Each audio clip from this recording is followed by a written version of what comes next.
patrons, it's Pam. Happy holidays. For this month's video, we're doing a Q&A in front of the fire, a little fireside chat.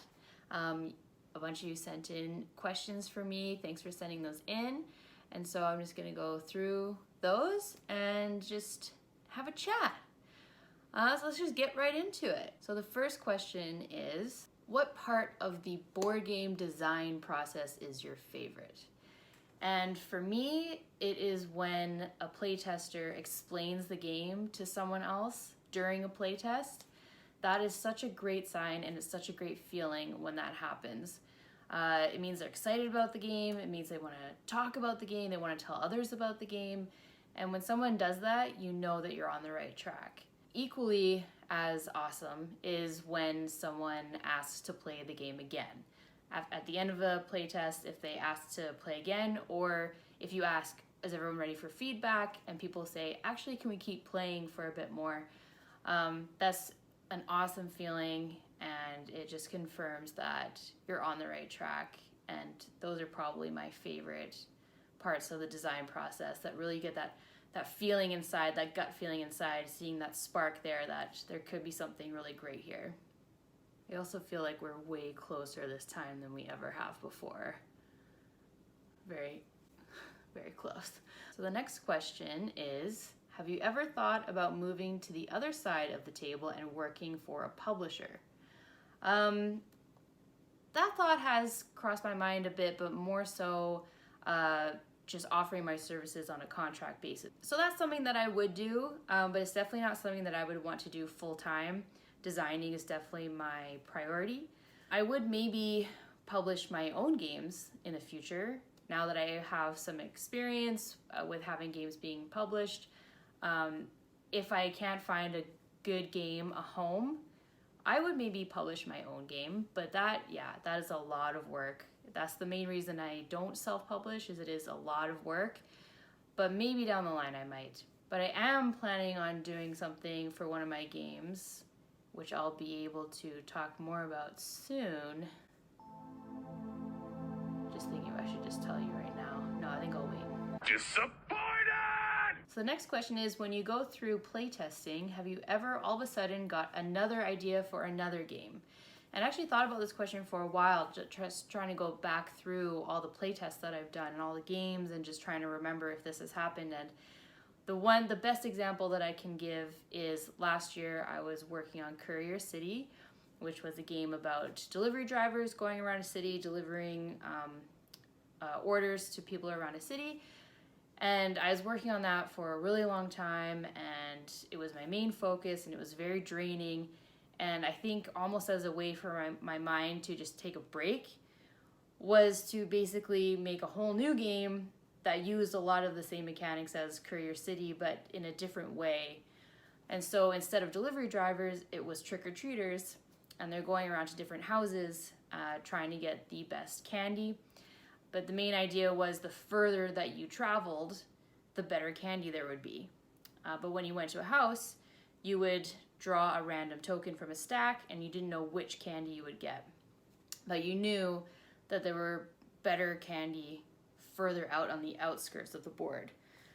So it was kind of taking elements of Courier City, but simplifying it way down and adding some uncertainty with drawing a random token, but you have some idea of what it could be. And it playtested fairly well, but it definitely was more of a break, needing a break from Courier City, because it was my most complicated game with the most moving parts. And so I eventually went back to Courier City and focused on it. But that trick-or-treating game has morphed into a few different versions, because I do think there is something interesting there, because one of the other cool parts of the game was that you could choose to keep the candy for points at the end of the game, or you could eat the candy and then you'd be able to move further on your turn, because you're all hyped up on sugar.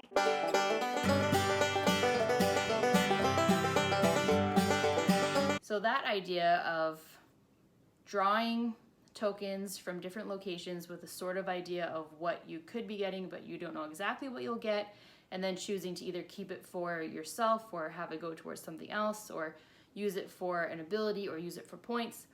that is something that I have used in a few different games. So that's something interesting that came up from playtesting Courier City. So the next question is, can you sit down and decide that you're going to think of a game, or do you usually have the idea first and then sit down to work it out? So I personally find it very difficult to just sit down and just think of a game. I did that recently where a publisher was looking for a fun dice game. So I literally sat at a table and I was just like, fun, fun, fun, dice, dice, dice, fun, fun, fun, dice, dice, dice, for like an hour. And I had some pretty bad ideas, but I got them out of my system. And then eventually, after like physically like trying to make the idea come to my brain, I thought of a kind of interesting idea, and I still am working on that now. But it's definitely not my preferred way of creating. I definitely like to let the ideas come to me and not sit down and intentionally say, okay, today I'm going to be thinking of this type of game. All right, the next question is, what is your favorite board game? And this is always so hard to answer because I like to play so many games and it's really hard to pick one, so I'm gonna pick 5. In no particular order. I had to think about this for a little while because favorite game, it's hard to say a game is your favorite game if you've only played it like once or twice. But that's what I'm gonna do. One of my all-time favorite games is Camel Up or Camel Cup. There's a bit of a debate on what it's actually called. But I've only played it, I think, 2 times. But it is so much fun, and I don't even own it. But it's a camel racing game. You're betting on different camels as they race around a track. And it's so much fun. It has that party game feel, but there's a little bit of strategy. There's a bit more layers to it. People get really into it. They're standing up, and they really want like certain camels to take the lead. It's very luck-based, there are dice that decide how the camels move, but it's so much fun. Another game, one of my all-time favorites I mention all the time, is Catchphrase. It's my favorite party game. It's that hot potato one where you have this little thing that you hold with a screen and as a word. You have to get your teammates to guess the word, and there's a beeper going at the same time, and if they guess it right, you pass it to the next person, but if the buzzer goes off when it's in your hands, your team loses. It's so much fun. Everyone gets so into it. People want to keep playing, and it's such a great party game. The next game I'm going to mention is called Karuba. It's a super interesting game. I also don't own it. I've also only played it a few times, but it's really interesting because all the players are basically, they have the same grid. It's like a jungle, and they're trying to make their way to these temples. And so the way that they make their way to the temples is with these tiles with different paths on them.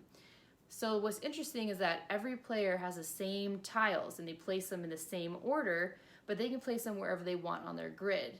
And so it's so interesting when everyone has the same components, but they can do completely different things, have a completely different end result at the end of the game.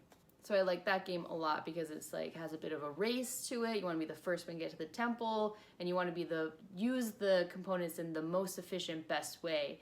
And you know that you've done that because everyone is using the same things. So whoever gets to the end first, did it the best. One of my other favorite games of all time, is Taboo. It's a classic party game where you try to get your teammates to guess a word, but there are certain words you can't say, like the most obvious things. Such a simple idea. It's so clever, it's so smart, and it's one of those games that I wish I had invented. And it's always so much fun. And also a great component that they added to the game is that buzzer that you can buzz when someone says one of the words, and that's actually my favorite part of the game. And the last one I'll mention, I played the other day for the first time in a while. And it was my game for a long time that I would say when I would ask this question, what's your favorite board game? I would say Forbidden Island. And I still really do enjoy it. I don't know if it's my favorite, but it's definitely up there. It's a cooperative game by the same designer as Pandemic. And you're working as a team to try and get out of a desert. And what's interesting is there's no board, it's all tiles. It's a 5x5 grid of tiles. And so at the end of everyone's turn, the wind moves. And so there are definitely comparisons between this and my game called Where the Wind Blows, which I actually didn't even really connect those two until recently. I think someone mentioned it. I was like, oh yeah, that is similar. Definitely take inspiration from other games, even subconsciously apparently. But yeah, it's interesting because the wind moves at the end of everyone's turn, and so more sand is added on top of the tiles, and so players have to dig up the sand before they can turn over a tile to see what's on the other side. And then trying to find all the different pieces to a ship so they can get out of the desert and not die and not lose. And there's a bunch of different ways you can lose, just like in Pandemic. It's a super fun game. I really enjoy it. But anyway, it's just so hard to pick one favorite. The next question is, where does your inspiration come from? So just like I mentioned about Forbidden Desert, definitely take a lot of inspiration from other games. That's probably my main source of inspiration, absolutely. It's just like when you play a really good game and you're just having so much fun, it inspires you to want to create something that causes that feeling in someone else. And it's just so inspiring to see so many different ideas and so many different innovative things that designers do. It inspires you to think outside the box as well. So playing as many different kinds of games as possible is definitely one of my sources of inspiration. And also seeing a game and thinking, how can I do that better? You know, like Codenames is a great game, but I definitely, when I played it, I was like, I could do this better. Or how can I make this better? What are its main flaws and how could I make them better? So Codenames I find is very slow paced. So how can I make this sort of game but have it be way more fast paced? And so looking at games kind of critically like that is definitely where I get a lot of my ideas, is thinking, all right, this is cool, but how can I make it better? Or the next question is it hard to design games for kids? And yes, it definitely is. It's just this past year that I attempted to make a game for a kid. Actually, I think it was a couple years ago.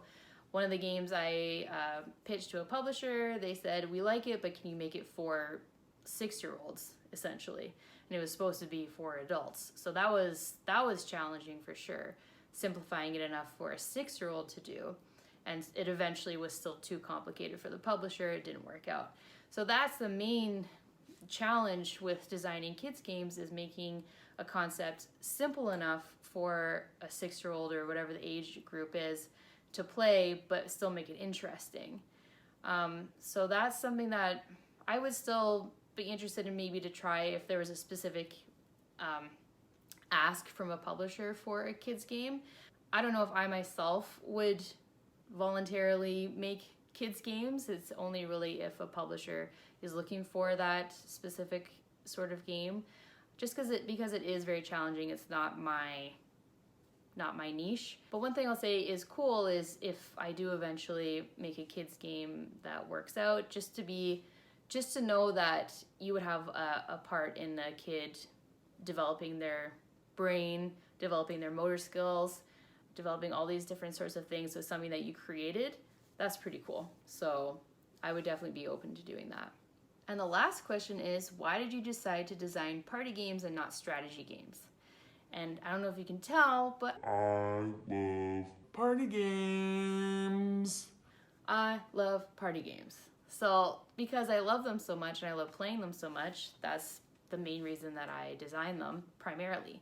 But that's not to say that I don't design strategy games. I have been working on a few the past few years, and I actually just mailed a prototype of a cooperative adventure game to a publisher who sent out this ask for a specific license. I can't really say any more details than that, but I worked really hard on putting this together, and hopefully I can tell you more details soon because I'm pretty freaking excited. But yeah, so I definitely obviously enjoy designing party games, but I also enjoy designing a bunch of different kinds of games, and I'm excited to try out different genres and different types of things. But I always seem to gravitate back towards party games just because I love just the social aspect of them. I love laughing with your friends, connecting with your friends, learning more about your friends. That's really the best part about party games for me. when you play strategy games, sometimes you're just in your own world, or you don't, you're in the world of the game, not necessarily connecting with your friends and family. So that's what I love so much about party games, and that's what else I always gravitate to naturally.